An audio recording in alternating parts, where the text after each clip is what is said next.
நீ மேலே எழும்பிடுவாய், மிக உயரத்தில் பறந்திடுவாய், நீ காத்திருந்த நாட்களுக்கு பலனை அனுபவிப்பாய்.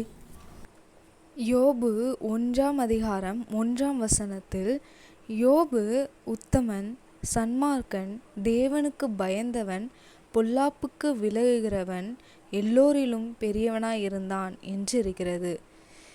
சாத்தானால் சோதிக்கப்படும்போது யோபுவின் நிலை, யோபு 3:26 சுகமில்லை, இளைப்பாறுதலும் இல்லை, அமைதலும் இல்லை, எனக்கு தத்தளிப்பே நேரிட்டது அப்படின்னு சொல்கிறாரு.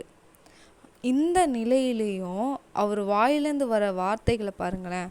யோபு 5:9 ஆராய்ந்து முடியாத பெரிய காரியங்களையும் எண்ணி முடியாத அதிசயங்களையும் நீர் செய்கிறீர்.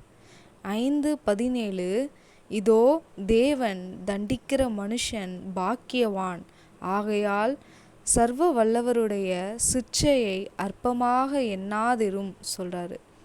8:20 தேவன் உத்தமனை வெறுக்கிறதும் இல்லைன்னு சொல்கிறாரு.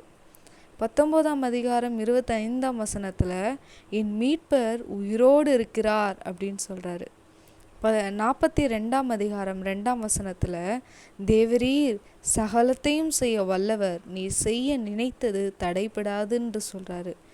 அவருக்கு ஏற்பட்ட இந்த சோதனையிலையும் அவர் வாயிலிருந்த வார்த்தைகள் எல்லாமே கர்த்தர் மேலே இருக்கிற நம்பிக்கையை குறிக்குது.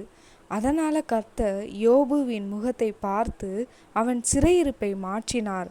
முன் இருந்த எல்லாவற்றை பார்க்கிலும் இரண்டத்தனையாய் தந்தருளினார். முன் நிலைமையை பார்க்கிலும் பின் நிலைமையை ஆசீர்வதித்தார்.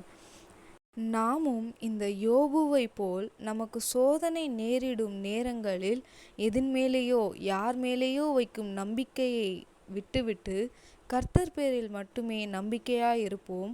அவரே நம்மை கடைசி வரை நடத்துவார். நீ இழந்ததை இரட்டிப்பாக சுகந்தரித்திடுவாய்.